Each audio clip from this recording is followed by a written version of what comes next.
नहीं सोमेश, शादी से पहले ये सब नहीं। अब हम शादी तो करने वाले हैं ना।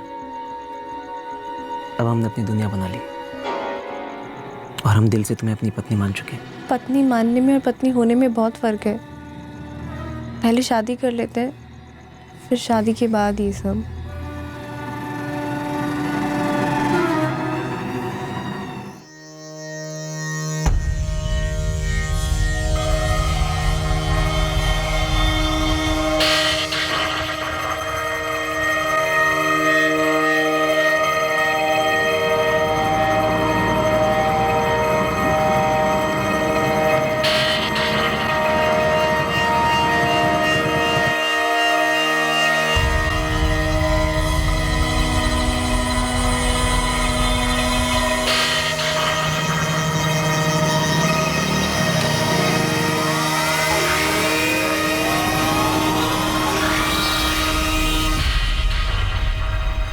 सुरेश की बेटी मेघा है।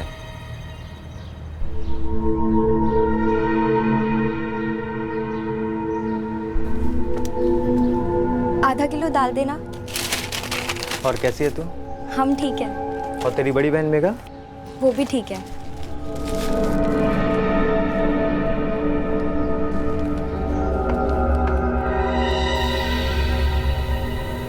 सुरेश, उस लड़के को तो मैंने नहीं पहचाना, लेकिन तेरी बेटी मेघा को पहचान लिया।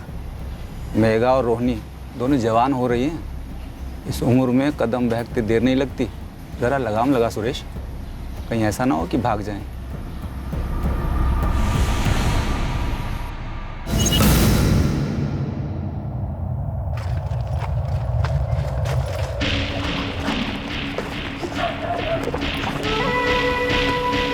सुनते हो, मेघा घर पर नहीं है।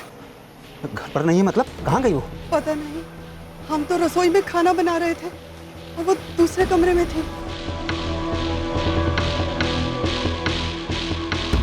मेघा, ओ मेघा, अरे जरा ये सब्जी तो पूरी छील देती। तू सुन रही है ना? अरे तू जवाब क्यों नहीं दी?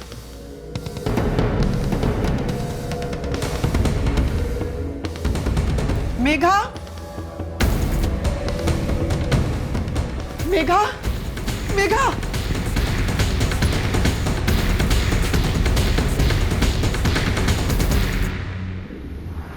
और रोहिणी वो कहाँ है? वो तो अभी अभी स्कूल से आई है। बोल रोहिणी, कहाँ है मेघा? हमें कुछ नहीं पता बाबा।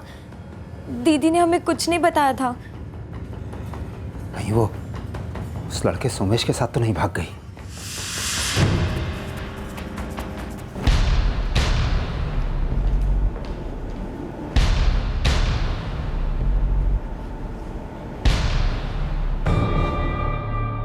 वो लड़का सोमेश है। उसने हमारी बच्ची मेघा को अगवा किया है साहब।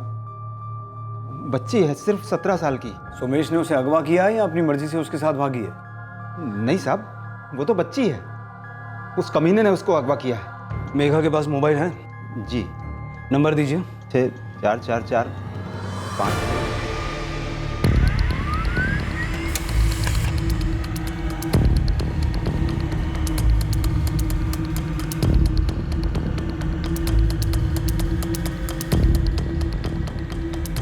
सर, एक अजीब बात है। पिछले 2 हफ्तों से मेघा के फोन से कोई कॉल नहीं हुई और उसके फोन का लास्ट लोकेशन उसका घर ही है।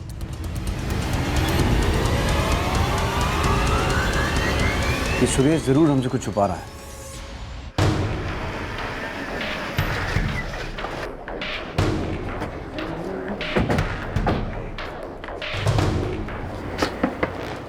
हम सच कह रहे हैं। अगर तू झूठ बोल रहा है तो समझ ले, तुझे तेरी बेटी कभी वापस नहीं मिलेगी।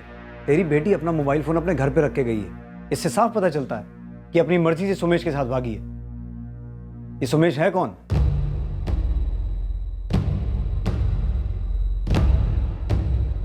बाबा हम सच कह रहे हैं, हम किसी के साथ नहीं थे। तो बाकी सब झूठ बोल रहे हैं? 2 बार उस लड़के के साथ तुझे देखा गया है घूमते हुए।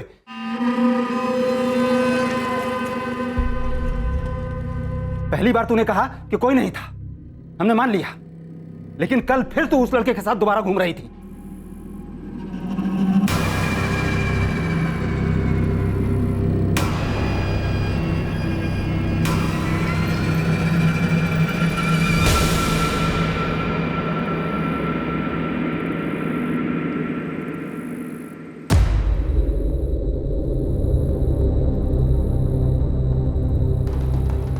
सुरेश, अपनी बिटिया को थोड़ा संभाल कर रखो। हमको नहीं लगता वो स्कूल भी जाती है। आज उसे तालाब के पास देखा है, किसी लड़के के साथ हंसी ठिठोली कर रही थी। तो सच बता, कौन है वो लड़का? बाबा, उसका नाम सुमेश है और हम उसे पसंद करते हैं।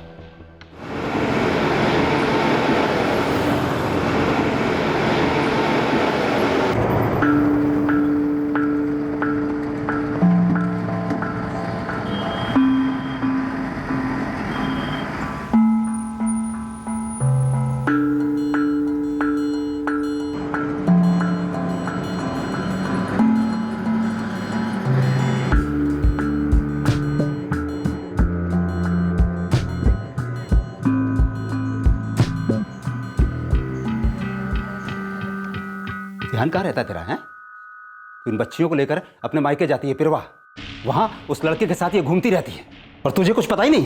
तुझे तो मालूम होगा ना, तू बता। नहीं बाबा, हमको कुछ नहीं मालूम, कसम से। बहुत हुआ, आज से तेरा घर से निकलना बिल्कुल बंद। ये फोन जो है ना तेरी माँ के पास रहेगा और इसका स्कूल भी जाना बंद। और आज के बाद से तूने घर के बाहर कदम भी निकाला, इधर देख, तेरी टांगे तोड़ दूंगा। तुमने अपनी बेटी पर इतनी पाबंदियां लगाई थी, फिर भी वो उस लड़के के साथ भाग गई। उसने उस लड़के के साथ बात तो जरूर की होगी और उसके साथ यहां से भागने की प्लानिंग भी की होगी, वो भी अपनी मां की कड़ी निगरानी के बीच। नहीं साहब, हमें कुछ नहीं पता। रोहिणी, तुम्हें कुछ पता है? भगवान की कसम साहब, हमको कुछ नहीं पता। तुम्हारा मोबाइल नंबर?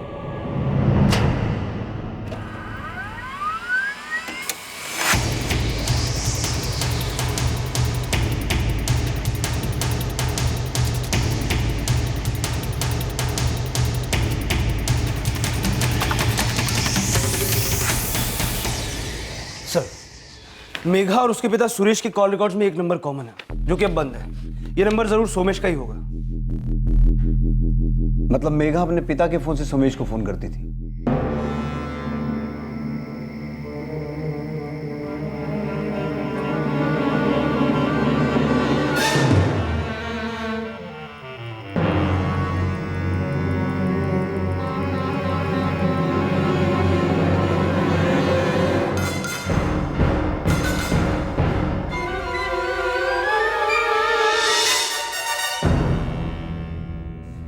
सुरेश, मेघा ने तुम्हारे फोन से ही सुमेश को फोन किया था,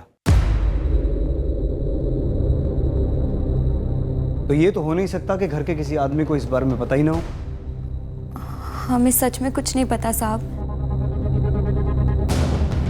देखो, अगर तुम्हारी बेटी अपनी मर्जी से उसके साथ छुपती फिर रही है तो फिर उसे ढूंढना बहुत मुश्किल हो जाएगा।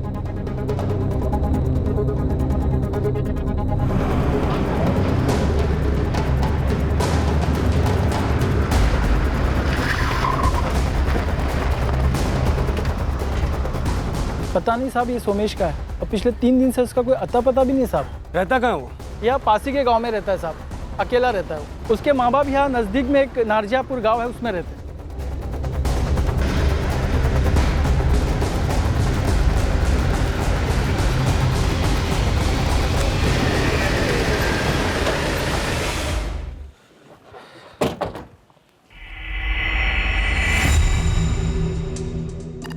सुनिए।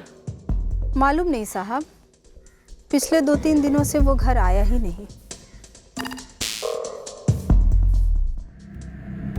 सुरेश, मैंने तभी कहा था तुमसे, लगाम कस लो। हमें उस पर पूरा भरोसा था, अपने बाप को धोखा दिया है उसने। और रोहिणी, अगर मुझे पता चला कि तुमने उसका भागने में साथ दिया है तो छोड़ूंगा नहीं तुमको। हमको कुछ नहीं मालूम बाबा, हम सच कह रहे हैं।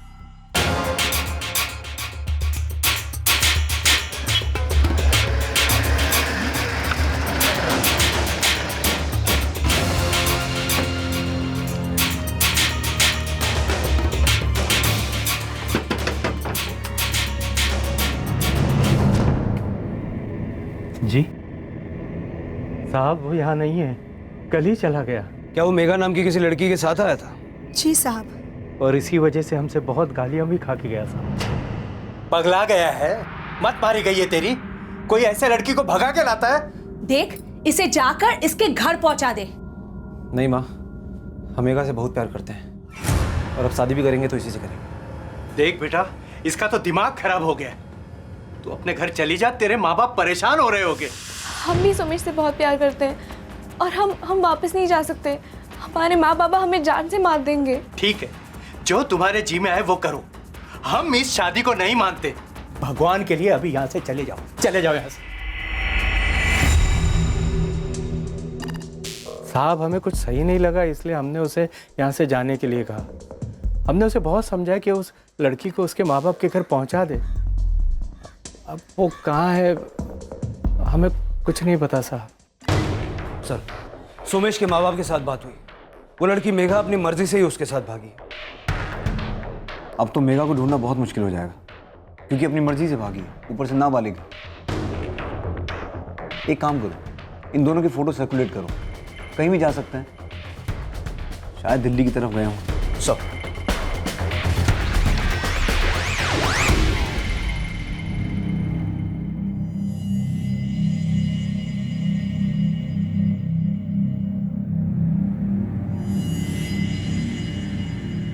रोहिणी शुरू से ही चुप थी, थोड़ी डरी हुई।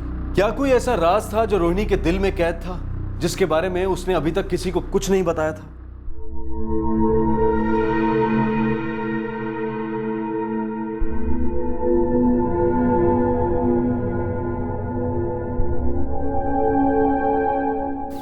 हम सोमेश से बहुत प्यार करते हैं। ये क्या बोल रही हो दीदी?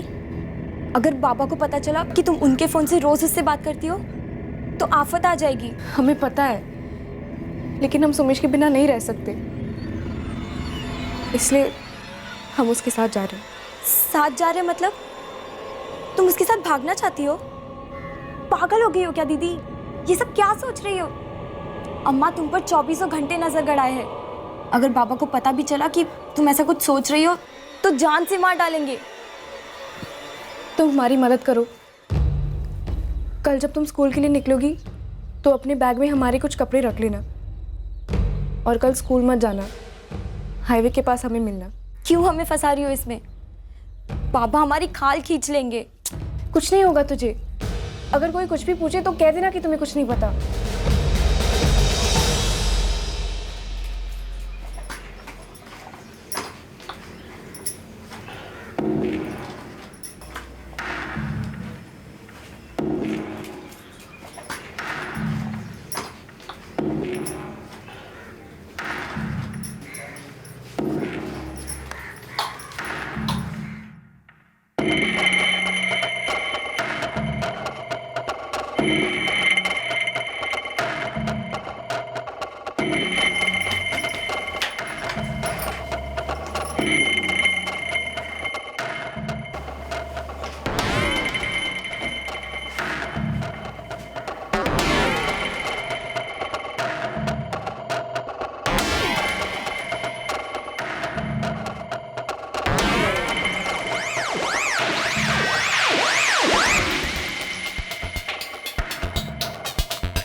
मेघा पूरी तैयारी के साथ सोमेश के साथ भागी थी, 2 हफ्ते गुजर चुके थे, लेकिन सोमेश या मेघा की कोई खबर नहीं थी। और फिर अचानक कुछ ऐसा हुआ जिसने इस केस का रुख ही बदल दिया।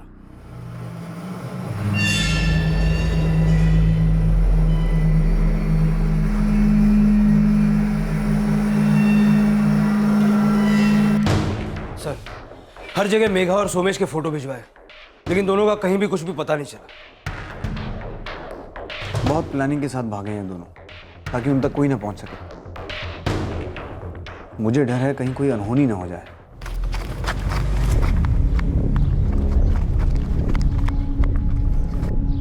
बाबा जल्दी घर चलिए। क्यों, क्या हुआ? आप चलिए तो सही। तू जरा देख यहाँ पर, मैं अभी आता हूँ।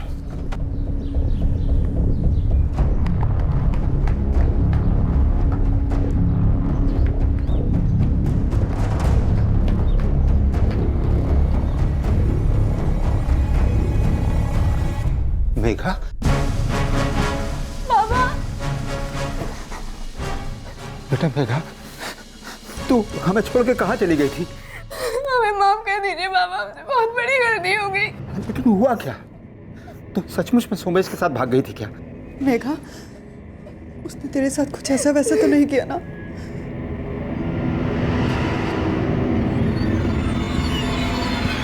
मुझे पहले से ही शक था रोहिणी कि तुम्हें इस बारे में सब पता है। साहब, बच्ची है, माफ कर दीजिए। वो मेघा के बहकावे में आ गई थी। सब सोमेश का किया धरा ऐसा भी है। मेघा, बताओ हमें, क्या हुआ तुम्हारे साथ? सोमेश ने तुम्हारे साथ कोई जबरदस्ती की?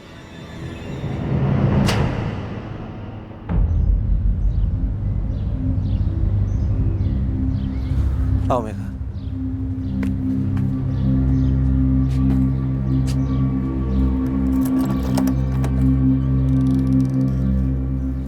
आज से यही हमारी दुनिया है मेघा। अब हम यहीं रहेंगे। और शादी? वो भी जल्दी हो जाएगी। ठीक है। वो बार बार हमें दिलासा देता रहा कि वो हमसे शादी करेगा, पर हमें ही लगा कि वो हमसे शादी करना चाहता था। बस हमारे साथ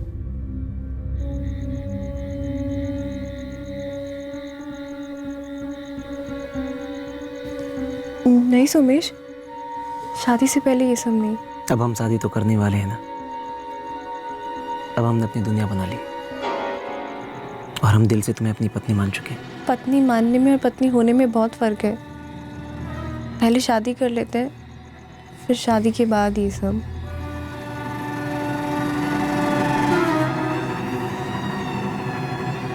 वो हर रात हमारे करीब आने की कोशिश करता था, लेकिन हमने एक बात भी नहीं सुनी। हम बार बार शादी के लिए कह रहे थे। एक दिन जब वो घर के बाहर काम ढूंढने के लिए गया था,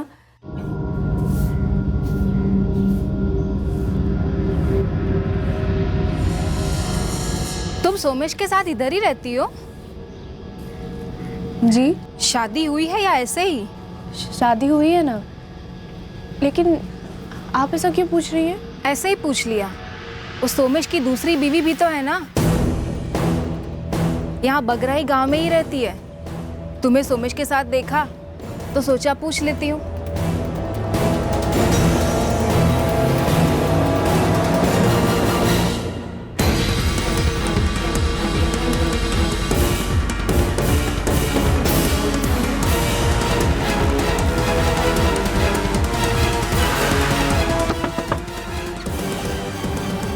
आप मंजू हैं? हाँ। आप सोमेश की पत्नी हैं? हाँ। लेकिन तुम कौन? तुम्हें भी शादी के नाम पे फुसला के यहाँ लाया ना? सुनो, हमें देखकर ज़्यादा दुखी होने की ज़रूरत नहीं है। हमारे अलावा उसकी एक और बीवी थी, कविता। कविता ने सोमेश को छोड़ दिया, उसके बाद हमसे शादी हो गई। सोमेश ने कभी भी कविता के बारे में हमें कुछ नहीं बताया और एक दिन हमें छोड़कर चला गया और अब तुम्हें फंसा रहा है। हमने उसके लिए अपने बाबा माँ को धोखा दिया, अपनी बहन को इस्तेमाल किया और सोमेश सिर्फ हमारे साथ खेलता रहा और फिर बिना बताए हम उसे छोड़ के चले आए। मेघा, सोमेश ने तुम्हारे साथ कुछ भी गलत किया?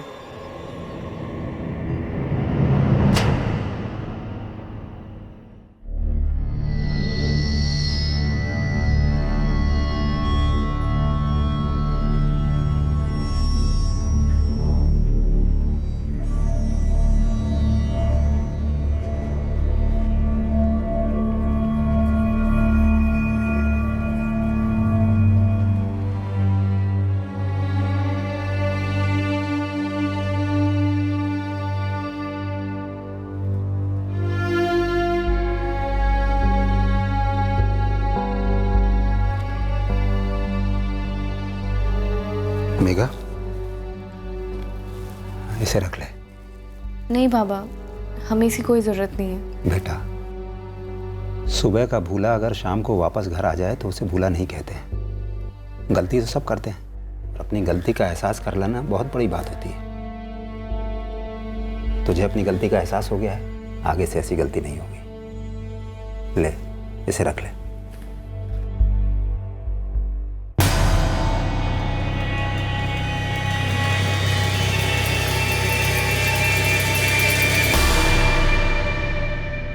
अंत भला तो सब भला, लेकिन ये अंत नहीं था, एक नई मुसीबत की शुरुआत थी।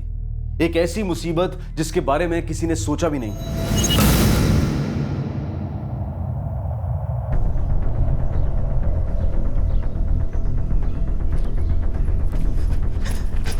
ये लो बेटा, क्या हुआ तुझे? मेघा और रोहिणी दोनों घर नहीं लौटी। रोहिणी की सहेली ने बताया आज वो स्कूल भी नहीं गई थी। क्या? मेघा और रोहिणी दोनों गायब हैं? जी साहब, हम स्कूल भी पता करके आए। मेघा जब से वापस आई थी तो दोबारा से स्कूल जाना शुरू कर दिया था। हमने उसका फ़ोन भी वापस कर दिया था, लेकिन अब फ़ोन बंद है। मेघा के साथ रोहिणी भी गायब है। दोनों का कोई पता ही नहीं चल रहा है साहब।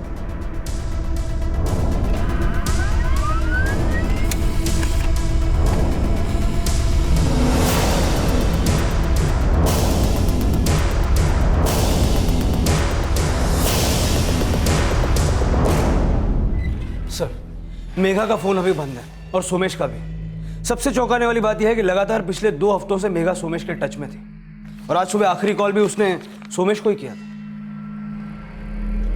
ये माजरा क्या है?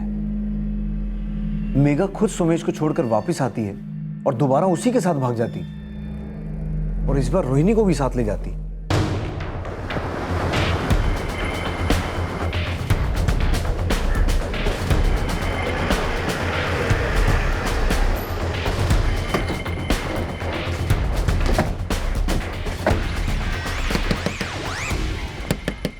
क्या? हाँ, वो लगातार पिछले 2 हफ्तों से सोमेश से बात कर रही थी। लेकिन साहब, वो तो सुधर गई थी। अब दोबारा से सोमेश से बात कैसे कर सकती है वो? साहब, वो तो घर में हमसे भी बात नहीं करती थी, तो फिर सोमेश से कैसे बात कर सकती थी?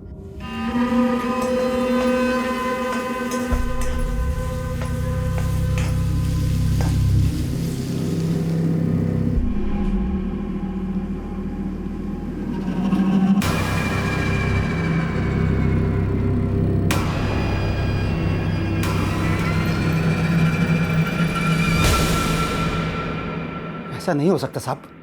वो उस मक्कार आदमी के साथ दोबारा क्यों भागेगी और फिर वो रोहिणी को अपने साथ क्यों ले जाएगी? सोमेश और मेघा दोनों के फोन की लोकेशन पता नहीं चल पा रही है। दोनों के फोन बंद हैं और आज सुबह मेघा ने जिसे आखिरी कॉल किया था वो सोमेश ही था। साहब, मेरा दिल बुरी तरह घबरा रहा है। मेरी बच्ची की जान कहीं किसी खतरे में ना हो। लग तो यही रहा है कि वो फिर से भाग गई है और ये समझ में नहीं आ रहा कि इस बार रोहिणी को साथ लेके क्यों गई।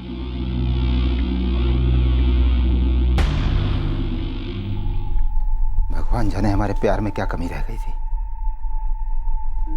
एक शादीशुदा आदमी के साथ भागने का क्या मतलब है? और फिर जाना ही था तो आई क्यों थी? पता नहीं क्यों नाक कटाने पर तुली हैं दोनों लड़कियां हमारी।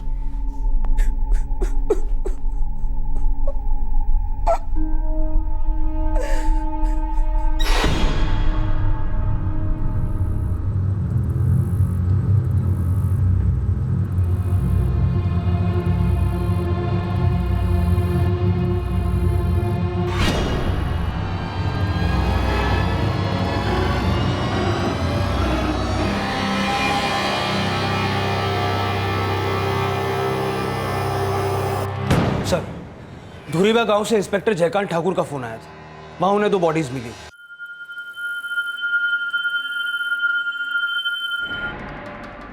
मैंने रोहिणी और मेघा की फोटो हर जगह सर्कुलेट कर दी थी। तो नीरलपुर पुलिस ने यह पता करने के लिए फ़ोन किया था कि ये बॉडीज़ उनकी तो नहीं है।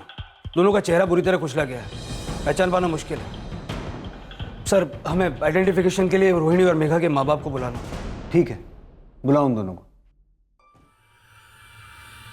वो दोनों कभी नहीं आएंगी। अब हमें ये मानकर जीवन बिताना पड़ेगा कि हमारी दोनों बेटियां मर गई हैं। भगवान के लिए ऐसा मत कहिए।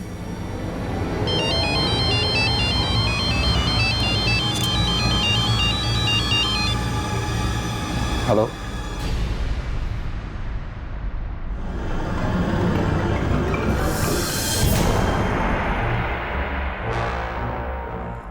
किसका फोन था? पुलिस को 2 जवान लड़कियों की लाश मिली है। हमें शिनाख्त करने के लिए बुलाया है। मुझे शक है कि वो दोनों लाशें हमारी बच्चियों की हैं।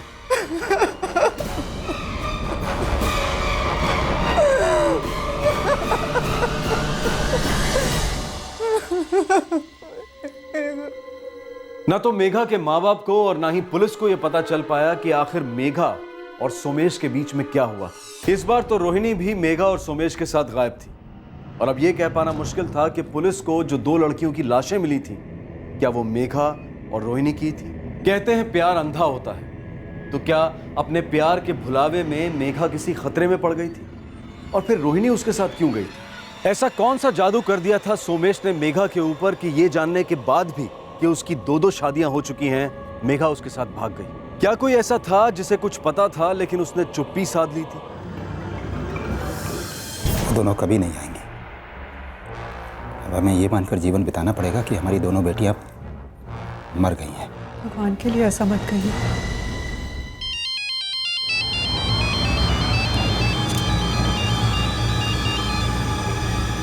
हेलो,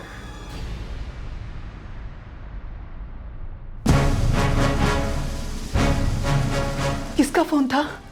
पुलिस को 2 जवान लड़कियों की लाश मिली है। हमें शिनाख्त करने के लिए बुलाया है।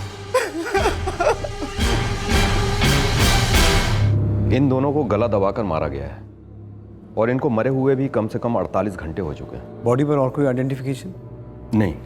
मारने के बाद इनके चेहरे को किसी भारी चीज जैसे पत्थर से बुरी तरह से कुचला गया है ताकि इनकी पहचान न हो सके। सर, इनकी हाइट बॉडी तो रोहिणी और मेघा से मिलती जुलती है।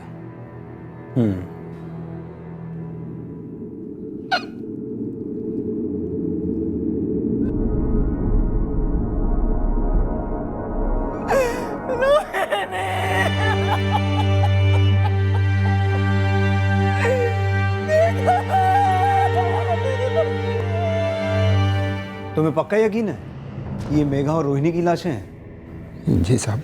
कुछ है जो इस बात की पुष्टि कर सके? साहब, हम अपनी बच्चियों को पहचान सकते हैं। हाँ साहब, ये हमारी रोहिणी और मेघा ही है। ये लाशें रोहिणी और मेघा की लग रही हैं। इस केस में सब कुछ बहुत अजीब है। पहले मेघा सोमेश के साथ भागी जिसमें रोहिणी ने उसकी मदद की, और फिर मेघा खुद ये जानने के बाद वापस आ गई कि सोमेश की तो पहले से 2 शादियां हो चुकी हैं। बाबा, लेकिन वो दोबारा सोमेश के साथ भागी और इस बार रोहिणी को भी अपने साथ ले गई। सोलंकी, हमारे पास एक ही सस्पेक्ट है, सोमेश। और सोमेश भी ऐसा क्यों करे? यह माना जा रहा था कि इन दोनों हत्याओं के पीछे सोमेश का ही हाथ है, लेकिन सवाल यह था कि आखिर सोमेश ऐसा क्यों करेगा? वो मारने के बाद दोनों लड़कियों के चेहरे को इतनी बुरी तरह से क्यों बिगाड़ देगा? क्या कुछ और भी था इस केस में जो अभी तक सामने नहीं आ पाया था? साहब, हम सच कह रहे हैं, हमें कुछ भी नहीं मालूम। उस बार सोमेश जो मेघा को लेके आया था, उसके बाद ना तो कभी उसने अपनी शक्ल दिखाई, ना तो कभी फोन किया। साहब, हमें शक है कि ये हत्याएं तुम्हारे बेटे ने की हैं। अब तुम लोगों के फोन टैप किए जाएंगे, और अगर हमें पता चला कि तुमने हमसे झूठ बोला है तो तुम लोगों के लिए बहुत बड़ी मुसीबत खड़ी हो जाएगी।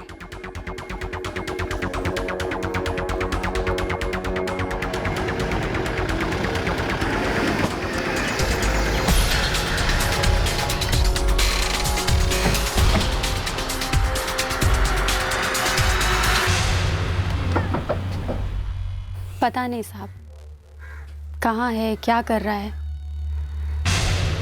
और साहब अगर आपको मिल जाए ना तो हमें मत बताना, हमारा उससे अब कोई लेना देना नहीं। बहुत पहले छोड़कर गया था हमें, उसके बाद एक बार भी पलट कर नहीं मिला, पता नहीं कहाँ है। अपने इलाके के सारे खबरी लगा दो, जरूरत पड़े तो आसपास के इलाकों के भी। 2 लड़कियों को मारकर ये सुमेश भागकर जाएगा कहाँ?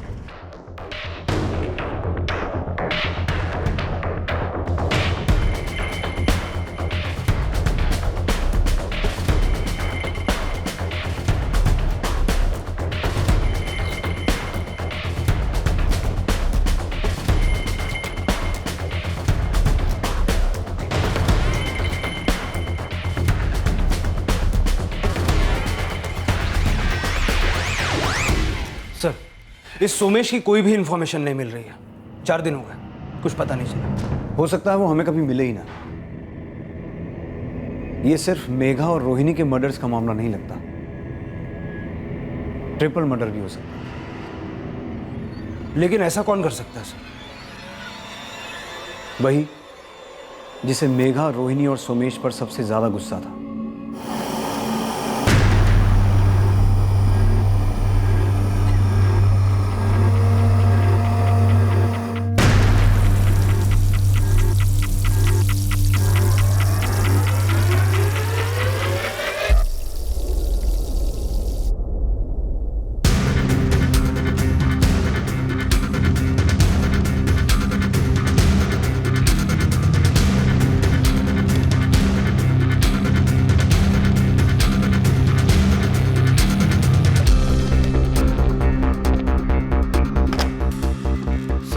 सुरेश के कॉल रिकॉर्ड्स चेक किए, लेकिन शक करने लायक कुछ भी नहीं मिला। हो सकता है उसने इतनी चालाकी से किया हो कि किसी को कुछ पता ही न चले।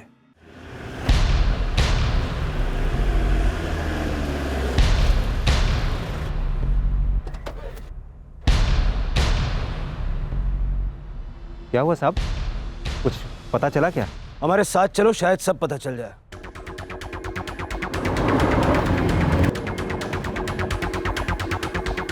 ये पुलिस इसे क्यों पकड़ के ले गई? इसने मारा क्या अपनी बेटियों को? नहीं विजय भैया, और होगा भी तो हमको नहीं मालूम।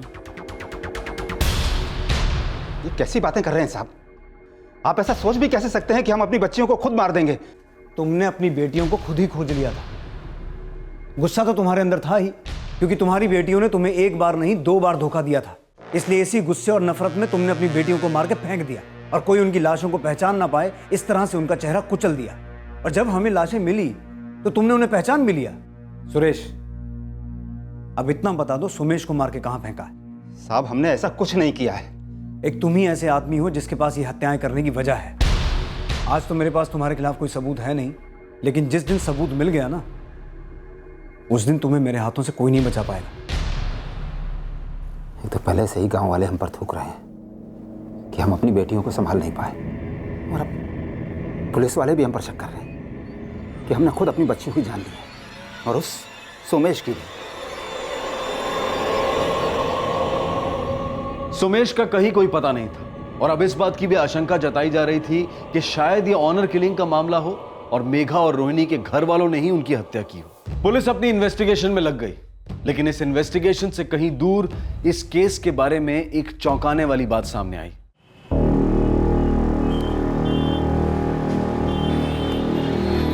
कोई भी न्यूज़ हो, बस मसालेदार होनी चाहिए।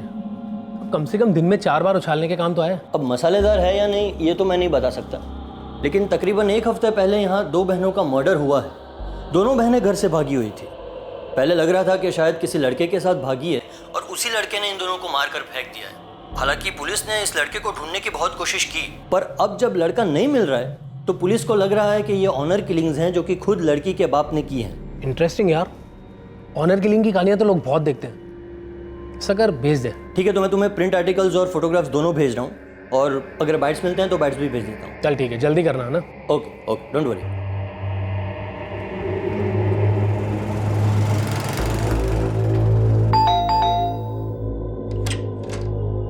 तू रेडी नहीं हुआ अभी तक? तो तेरा फोन भी स्विच ऑफ आ रहा है। बस 2 मिनट यार, बस ये पेपर से लूँ कुछ। 2 मिनट रुके।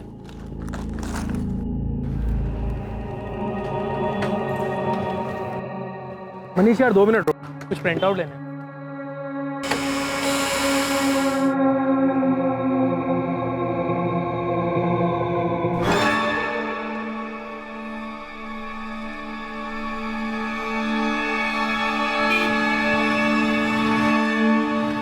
कोई न्यूज़ आर्टिकल है क्या?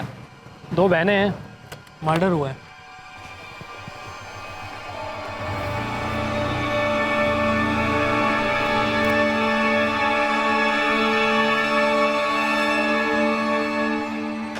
राकेश, हाँ?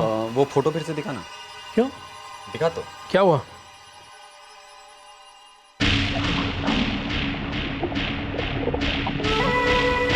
एक काम कर, इसको भी न्यूज़ में मत डाल। लेकिन क्यों? मुझे लगता है इस केस में मैं तुझे और कुछ लीड्स दे सकता हूँ। कैसी लीड्स? कल सुबह तक रुक, मैं तुझे कुछ फुटेज ला कर देता हूँ। बहुत ही सनसनी केस। चल।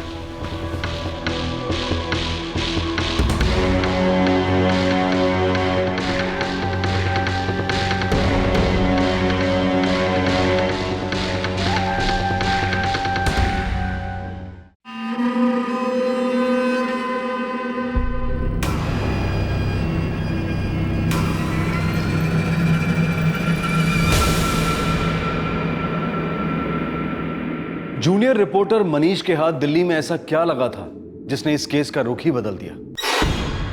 मनीष को जो मिला है उसे देखकर सबके होश उड़ जाएंगे, पुलिस के भी। ऐसा क्या मिल गया मनीष को? मनीष उस दिन यहीं पास वाले मोहल्ले में गया था।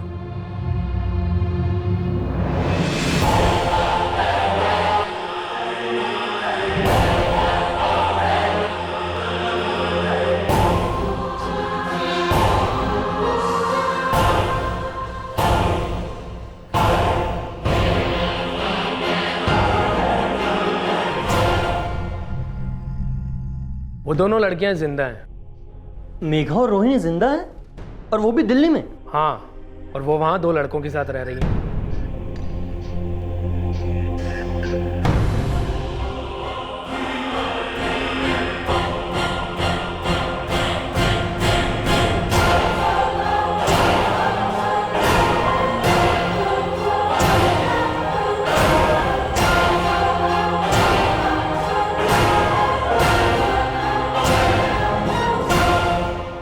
आधा किलो दाल देना। और कैसी है तू?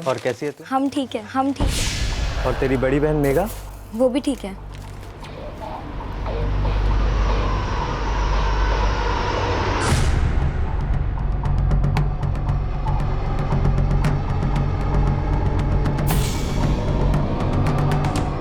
तुम एक काम करो, वो फुटेज मुझे जल्दी से भेज दो, मैं अभी कभी पुलिस को दिखाता हूँ। अगर ये वो 2 लड़कियां नहीं हैं, इसका मतलब कोई और 2 लड़कियों का मर्डर हुआ है। मैं तुरंत से कन्वर्ट करके तुझे फुटेज मेल करता हूँ।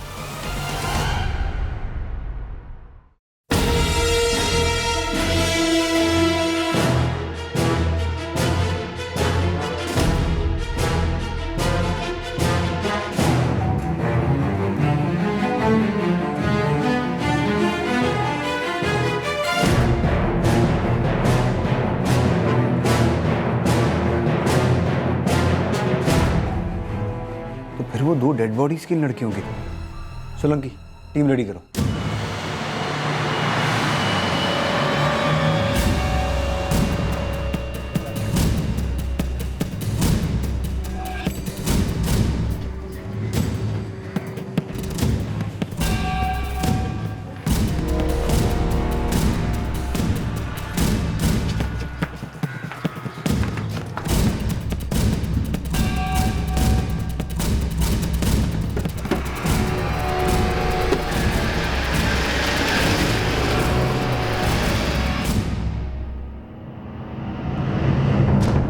साहब, हमारी बेटियां कहाँ हैं?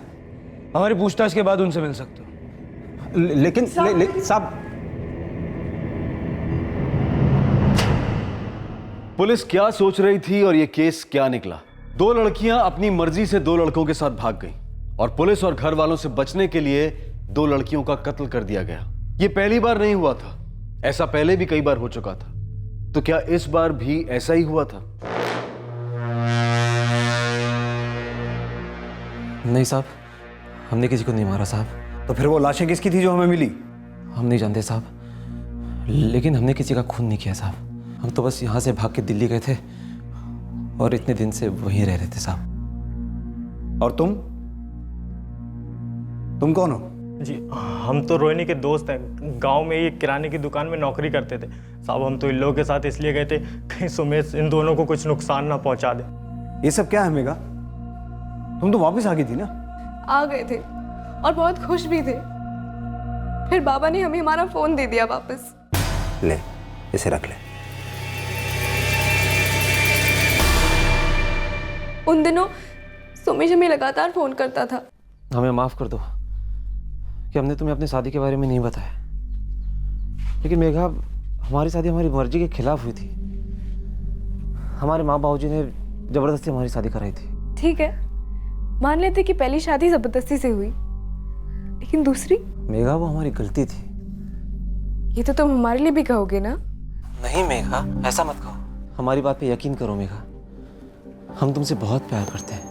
हम तुम्हारे बिना जी नहीं सकते मेघा। हमारे पास वापस आ जाओ। हमारे माँ बाबा ने हमारे ऊपर बहुत विश्वास किया था, लेकिन चाहते हुए भी हम खुद को रोक नहीं पाए। तुम पागल हो गई हो क्या दीदी? तुम्हें अब तक समझ नहीं आया?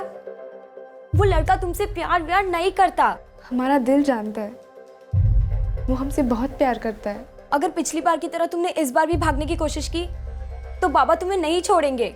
हम जानते हैं, लेकिन हम भी सुमेश को ऐसे नहीं छोड़ सकते। हम जानते थे कि दीदी नहीं मानेगी और इस बार उनके भागने पर बाबा हमारी खाल खींच लेते, इसलिए हमने हमारे दोस्त शिवम से बात की। तुझे अपनी चिंता हो रही है, ज़रा ये तो सोच, अगर सुमेश ने मेघा को दोबारा धोखा दे दिया तो मेघा तो बड़ी मुसीबत में फंस जाएगी ना। हमें तो समझ में ही नहीं आ रहा कि हम क्या करें। तू एक काम कर, तू भी जा उन लोगों के साथ और हम भी चलते हैं तुम्हारे साथ। अगर हमें लगा कि सुमेश मेघा को दोबारा धोखा दे रहा है तो फिर हम मेघा को लेके वापस आएंगे। हम रोहिणी के साथ घर से भागे और रास्ते में हमें शिवम मिल गया। साहब, हम मेघा से बहुत प्यार करते हैं साहब, और इसीलिए हम उससे शादी करके दिल्ली में बस गए थे साहब। साहब, हम सच में नहीं जानते साहब कि जिन दो लड़कियों का खून हुआ वो कौन थी।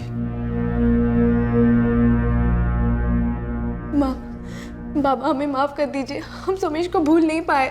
हम जानते हैं हमने आपको दोबारा धोखा दिया है। रोहिणी भी ये सब में फंस गई है हमारी वजह से। इसकी कोई गलती नहीं है, सब हमारी गलती है। हमें माफ कर दीजिए बाबा। बाबा, एक बार हमें माफ कर दीजिए बाबा। बाबा, हमारी तरफ देखिए तो। उन लड़कियों के कत्ल के मामले में इन चारों पर शक करने की हमारे पास पूरी वजह है, लेकिन ये चारों दिल्ली में खुलेआम रह रहे थे, क्रिमिनल्स की तरह छुप कर नहीं। मुझे लगता है सच बोल रहे हैं, पर अगर इन चारों ने उन लड़कियों को नहीं मारा तो फिर किसने मारा? सर, रोहिणी और मेघा दोनों लापता थे। उनका बाप सुरेश भी लाशों को पहचानने में धोखा खा गया था। कहीं ऐसा तो नहीं कि कहीं और भी दो लड़कियां मिसिंग हो और हम रोहिणी और मेघा में उलझ के रह गए हों? आसपास के पुलिस स्टेशंस में जितनी भी मिसिंग कंप्लेंट्स हैं सबकी जांच करो। ये डबल मर्डर केस है। लड़कियों का अंतिम संस्कार भी हो चुका है और हमारे पास कोई भी लीड नहीं है। ये दोनों लड़कियां कौन थीं और इनके कत्ल के पीछे क्या राज था? अब ये एक नया केस बन चुका था जिसके बारे में किसी को कुछ नहीं पता था। पुलिस ने फिर से मिसिंग लोगों की फाइल्स छान मारी, तो क्या पुलिस को कभी पता चल पाया कि आखिर ये दोनों लड़कियां कौन थीं? सर, हमने आसपास के सारे पुलिस स्टेशन की सारी मिसिंग कंप्लेंट्स देख ली। उन लड़कियों से मिलती जुलती कोई लड़की नहीं मिली। लाशों की शक्ल पूरी तरह बिगाड़ दी गई थी सर, इसलिए ढूंढने में बहुत मुश्किल हो रही है। जिसने भी उन्हें मारा वो नहीं चाहता था कि किसी तरह से उनकी शिनाख्त हो। खैर, अपने खबरियों का नेटवर्क एक्टिव कर दो, हमें चांस तो लेना ही होगा। साहब, ये खिसपुर गांव में दो लड़कियां बहुत दिन से दिखी नहीं हैं। कौन? एक आरती है 20 साल की और दूसरी उसकी छोटी बहन है पूजा 18 साल की। उन दोनों की माँ का नाम राधा है और पिता का नाम है रविंदर द्विवेदी। जरा जोर लगाइए साहब, यहाँ मामला कुछ गड़बड़ है।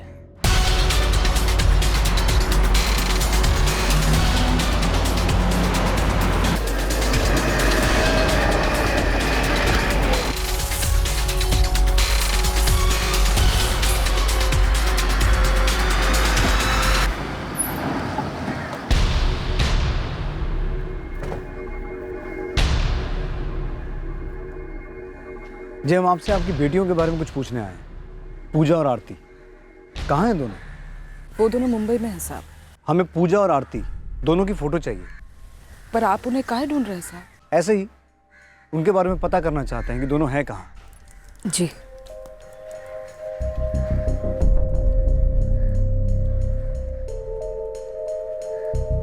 सर, माँ काफ़ी परेशान नजर आ रही थी।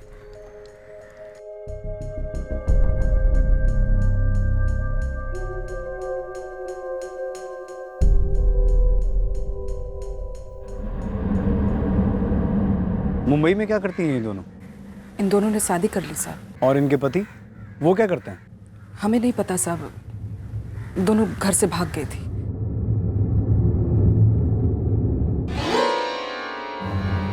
क्या कर रहा रे? आज चला जल्दी। साहब वो रहा उन दोनों लड़कियों का बाप। वो दोनों छोटी जाति के लड़कों के साथ भागी थी साहब, लेकिन सच तो ये है कि 2 हफ्ते पहले वापस भी आ गई थी। कैसी है? ठीक है ना? बाबा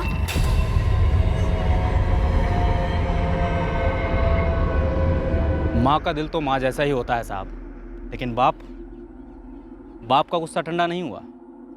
वो दोनों वापस क्यों आई ये कोई नहीं जानता साहब। किन 2 लड़कों के साथ भागी थी वो? रितेश और उसका चचेरा भाई मयूर। मैं आपके लिए उनका पता ढूंढ दूंगा। सिर्फ उनका पता नहीं, मुझे वो दोनों भी चाहिए।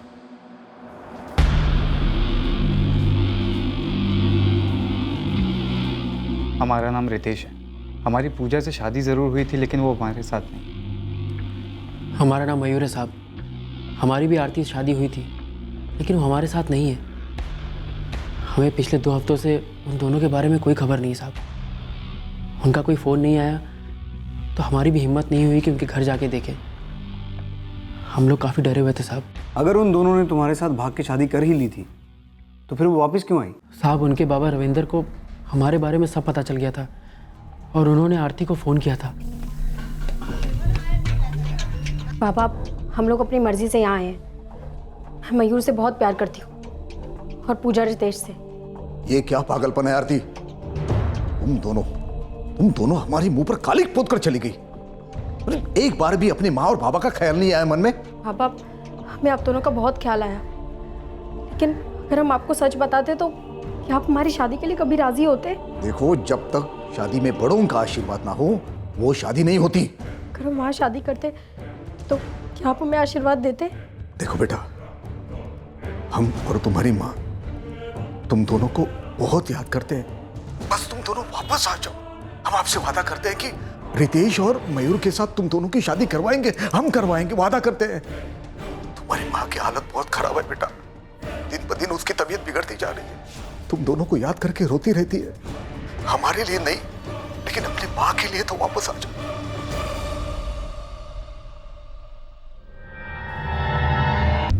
अरे क्या हुआ तुम दोनों को? वो आज बाबा का फ़ोन आया था, हमारी शादी के लिए मान गए। ये उनकी कोई चाल भी तो हो सकती है। ऐसा नहीं लगता, कि से बात करके लगा कि माँ और बाबा हम लोगों को बहुत याद करते हैं। और बाबा ये भी बता रहे थे कि माँ बहुत बीमार है, हमें जाना होगा। अगर हम चारों वहाँ पे जाते हैं और वहाँ पे जाके पता चला कि ये उनकी कोई चाल थी तो? एक काम करते हैं, पूजा और आरती पहले सिर्फ तुम दोनों वहाँ जाओ, और उन्होंने जैसा कहा है अगर वैसा नहीं होगा तो तुम दोनों भाग के वापस यहाँ आ जाना। नहीं, ऐसी नौबत नहीं आएगी। देखना, पापा खुशी खुशी तुम लोगों को बुलाएंगे और हम लोगों की शादी फिर से करवाएंगे। लेकिन फिर भी अगर वहाँ जाके कोई भी गड़बड़ होती है तो हमें एक बार कॉल कर देना।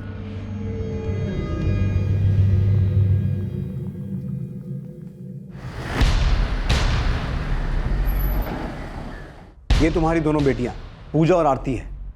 जी नहीं, ये हमारी बेटियां नहीं है। तुम्हारी दोनों बेटियां लापता है ना? तो तुमने पुलिस में उनकी कोई शिकायत दर्ज नहीं करवाई, क्यों? वो दोनों हमारी नाक कटाकर भाग गई, वो भी छोटी जाति के लड़कों के साथ। वो दोनों वापस भी तो आ गई थी। नहीं, वो कभी वापस नहीं आई। आपकी बेटियां वापस आ गई थी ना? बच्ची नहीं आई थी। झूठ बोल रहे हो तुम दोनों। पूजा और आरती मर चुकी हैं और मैं दावे के साथ कह सकता हूं कि तुम्हें इस बारे में अच्छी तरह से पता है। हमारे लिए तो उसी दिन मर गई थी जिस दिन वो उन छोटी जाति के लड़कों के साथ भाग गई थी। इसमें कौन सी नई बात बता रही आप? नई बात यह है कि तुमने खुद अपनी बेटियों का खून किया है। हमने किसी का खून नहीं किया। पूजा और आरती आपकी बेटियां थी ना। वो घर छोड़ के गई, आपको धक्का तो जरूर लगा होगा, पर कम से कम वो जिंदा तो थी। उन्हें ये झूठ बोलकर वापस बुलाया गया कि आपकी तबीयत ठीक नहीं है, और फिर उन्हें मार दिया गया। और सिर्फ मारकर नहीं छोड़ा, उनका चेहरा बुरी तरह से कुचल दिया गया किसी भारी चीज से। आपकी बेटियां जिन्हें आपने अपनी कोख से जन्म दिया है, उन्हें किसी दरिंदे ने बुरी तरह से मारकर फेंक दिया। देखिए, ये कहानियां सुनाकर अब आपका और हमारा समय बर्बाद कर रहे हैं। आपके सामने ही मारा था ना उन्हें, या फिर मारने के बाद आपको बताया गया कि वो मर चुकी हैं? हमें कोई फर्क नहीं पड़ता वो जिंदा या मर गई। हमने कहा ना, हमारे लिए वो पहले ही मर चुकी थी। बिल्कुल, तुम्हारे लिए तो वो पहले से ही मर चुकी थी। इसीलिए तुमने शादी का झूठा वादा देकर उन्हें वापस बुलाया और फिर सच में मार दिया।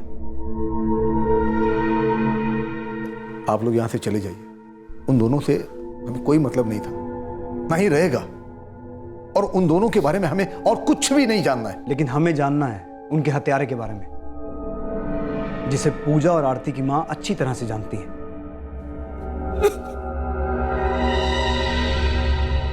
बाबा, हम उनसे प्यार करते हैं। चुप! कैसा प्यार? कैसा प्यार? ऐसे प्यार को हम नहीं मानते। ये छोटी जात वाले हैं जिनके हमारे सामने खड़े होने की औकात नहीं। तुम दोनों उन्हें हमारा दामाद बनाकर हमारे सर पर बिठाना चाहती हो। लेकिन बाबा, हमने मयूर और रितेश से शादी की है, हम उनकी पत्नियां हैं।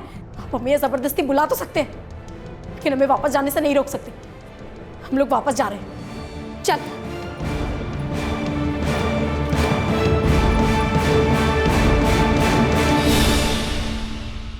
इस बार हम तुम्हें रोकेंगे नहीं। तुम दोनों को इतनी दूर भेज देंगे, वापस आकर हमारे खानदान के चेहरे पर कालिक न पोंछ सको। इन्होंने हमारे सामने हमारे बच्चियों को मार डाला साहब। हम अपने आंखों से देखते रहे, वो रोती रहे, वो चिल्लाते रहे, हम कुछ नहीं कर पाए। ये हमरे आरती साहब और ये पूजा, कौन कहेगा ये हमरी वही भूल जैसे बच्चा है साहब। इसने इन दोनों को मारने के बाद इनका चेहरा तक कुचल दिया साहब। अपनी झूठी शान के खातिर हमरा को कुचल के रख दिया इसने। क्यों मारा? क्यों मारा? क्यों? क्यों मारा? क्यों मारा? क्यों मारा? क्यों मारा? खूनी है साहब, ये खूनी है। मार डालो इसको, मार डालो। उनके साथ उन सबको मार डालो जो अपनी झूठी शान और झूठे इज्जत के खातिर मासूमों का खून बहाते हैं। मार डालो साहब, मार डालो। हमें भूल से बच्चों की गलती क्या थी साहब? प्यार किया था ना।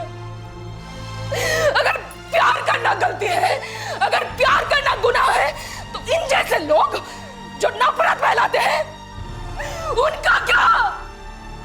उनका क्या?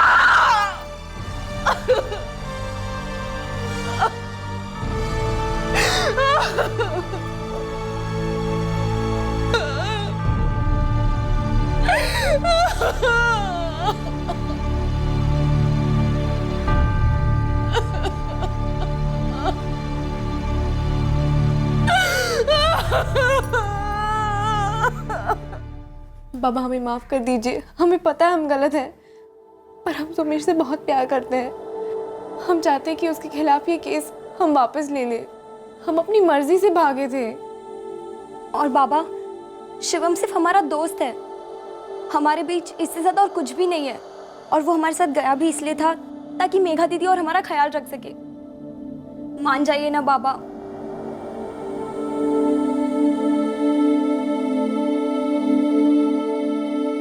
रविंद्र द्विवेदी और उसके साथियों को आईपीसी की धारा 302 के तहत उसकी बेटी आरती और पूजा के कत्ल के लिए बुक किया गया है। मेघा और रोहिणी के माता पिता पर भी उन दोनों लाशों को मेघा और रोहिणी की लाश बताकर पुलिस को गुमराह करने के चार्जेस लगाए गए थे, लेकिन बाद में उन चार्जेस को खारिज कर दिया गया। मेघा और रोहिणी दोनों ही नाबालिग थी, इसलिए सोमेश और शिवम पर नाबालिग लड़कियों को अगवा करने के आरोप लगाए गए।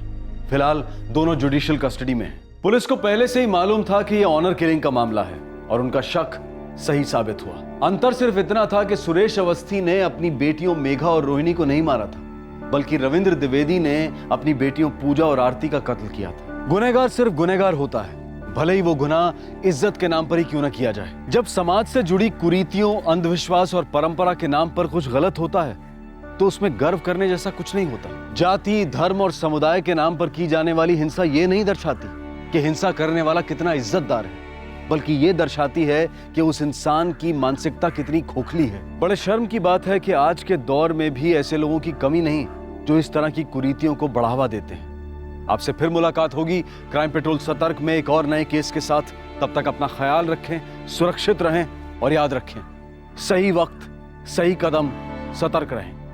जय हिंद।